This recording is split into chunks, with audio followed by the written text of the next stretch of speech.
today. யானையின் நடமாட்டத்தை தீவிரமாக கண்காணித்து வருவதாகவும் ட்ரோன் கேமராக்களை கொண்டு யானையை தேடும் பணி நடைபெற்று வருவதாகவும் 40 பேர் கொண்ட குழுவினர் யானையை தேடும் பணியில் ஈடுபட்டு வருவதாக மாவட்ட வன அலுவலர் பேட்டி. வனத்துறை விதித்துள்ள தடையால் சுற்றுலா பயணிகள் இன்றி வெறிச்சோடி காணப்படும் தொட்டபெட்டா காட்சி முனை.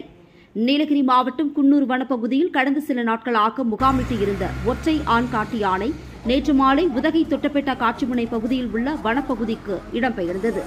இதனால் யானையை விரட்ட வனத்துறையினர் செய்வதறியாமல் தவித்த நிலையில் முதுமலை புலிகள் காப்பகத்தில் இருந்து வன கால்நடை மருத்துவர், யானை பாகன்கள் மற்றும் வேட்டை தடுப்பு காவலர்கள் வரவழைக்கப்பட்டு இரவு முழுவதும் யானையை விரட்ட முயன்ற போதும் முயற்சி தோல்வியில் முடிந்தது. இந்நிலையில் யானையின் நடமாட்டம் காரணமாக சுற்றுலா பயணிகளின் பாதுகாப்பு கருதி தொட்டபெட்டா காட்சிமுனை இன்று ஒருநாள் மட்டும் சுற்றுலா பயணிகளுக்கு தடை விதித்து மூடப்பட்டுள்ளது. இதனால் தொட்டபெட்டா காட்சிமுனை சுற்றுலா பயணிகள் இன்றி வெறிச்சோடி காணப்படுகிறது. இதனைத் தொடர்ந்து மாவட்ட வன அலுவலர் கௌதம் செய்தியாளர்களிடம் பேசும்போது, தொட்டபெட்டா பகுதியில் சுற்றித் திரியும் யானை இளம் வயது கொண்ட ஆண் யானை என்றும், பார்லியார் பகுதியில் சுற்றித் திரிந்த யானை என்றும் கூறினார். மேலும் யானையின் நடமாட்டத்தை தீவிரமாக கண்காணித்து வருவதாகவும், ட்ரோன் கேமராக்களை கொண்டு யானையை தேடும் பணி நடைபெற்று வருவதாகவும், 40 பேர் கொண்ட குழுவினர் யானையை தேடும் பணியில் ஈடுபட்டு வருவதாகவும் அவர் கூறினார். மேலும் தேவைப்பட்டால் அதிகாரிகளிடம் உத்தரவு வந்த பின் மயக்க ஊசி செலுத்தி யானையை பிடிக்கும் நடவடிக்கை மேற்கொள்ளப்படும் என அவர் தெரிவித்தார். நேற்று மாலை முதல் தொட்டபெட்டா பகுதியில் ஒரு ஒற்றை காட்டு யானை நடமாடுறதா நம்மளுக்கு தகவல் கிடைச்சது. நம்ம டீம் முதல்ல அதை பார்த்தாங்க. பார்த்ததுக்கப்புறம் ஒரு தனிக்குழு அமைக்கப்பட்டு தொடர்ந்து மானிட்டர் பண்ணிட்டு இருந்தோம். நேற்று இரவு முழுக்க தொட்டபெட்டா பகுதி, அதுக்கப்புறம் நம்மளுக்கு சவுத் வீக்ன்ற பகுதி, இந்த பகுதியில் யானையோட நடமாட்டம் இருந்துச்சு. ஸோ 40 பேர் கொண்ட குழு மானிட்டர் பண்ணிட்டு இருந்தோம். மீண்டும் இன்னைக்கு அதிகாலை தொட்டபெட்டா வனப்பகுதிக்குள்ளேயே யானை வந்தது. ஸோ பொதுமக்களின் சேஃப்டியை கருத்தில் கொண்டு தொட்டபெட்டா வியூ பாயிண்ட் இன்னைக்கு ஒரு நாள் தற்காலிகமாக மூடி வச்சிருக்கோம். ஸோ யானையை மானிட்டர் பண்ணிட்டு இருக்கோம். ஸோ இது பொதுவாக காட்டேரி குன்னூர் பகுதியில் நடமாடுற யானை. ஸோ அது ஒரு இளம் வயது யானை.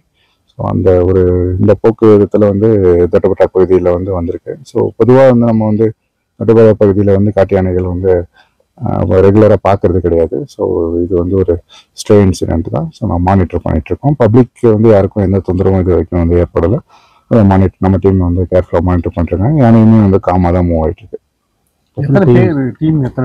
40 members team. 2 thermal drones deploy பண்ணியிருக்கோம். ஸோ இரவு நேரங்களில் தெர்மல் ட்ரோன்ஸ் ரொம்ப யூஸ்ஃபுல்லாக இருக்குது. பகல் நேரங்களில் அது ரெகுலர் வியூலேயே நல்லா விஷுவல்ஸ் கிடச்சிட்டு இருக்கு. ஸோ அனிமல் உள்ளதாக இருக்குன்றது நம்ம அப்சர்வ் பண்ணியிருக்கோம், மானிட்டர் பண்ணிட்டு இருக்கோம். சார், இவ்வளோ நாங்கள் அங்கேருந்து வந்திருக்கு என்ன சொல்றாங்கன்னா, அது அப்படியே போயிருக்க வேண்டியது எதுக்கு இந்த பக்கம் துரத்திட்டு வர அளவுக்கு? ஒரு சபடல்ட் எலிஃபென்ட் அந்த இளம் வயதுல எப்பவுமே ஒரு எக்ஸ்ப்ளோரிங் டெண்டன்சி இருக்குங்க. ஸோ அந்த இதில் அப்படியே மூவ் ஆகிட்டு இருந்தது.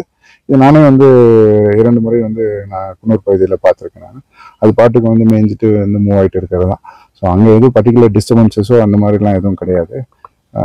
ஜஸ்ட் அது மூவ் ஆகிருக்கு. அப்புறம் அப்படியே லேண்ட்ஸ்கேப்பை ஃபாலோ பண்ணி அப்படியே ஃபீட் எடுத்துட்டு அப்படியே மேலே மூவ் ஆகிருக்குங்க. அவ்வளோதான் சார். அடுத்த கட்டமாக பிடிச்சி இதை நம்ம வேற எங்கேயாச்சும் கொண்டு போய் இப்போ மானிட்டர் பண்ணிட்டு இருக்கோம். தேவை இருப்பின் நம்ம அத்தாரிட்டி ப்ராப்பர் பெர்மிஷன் வாங்கிட்டு அதுக்கான நடவடிக்கை எடுக்கிறதுக்கான முயற்சி. ஆனியானைங்க சபரல் மேல். தேங்க்யூ.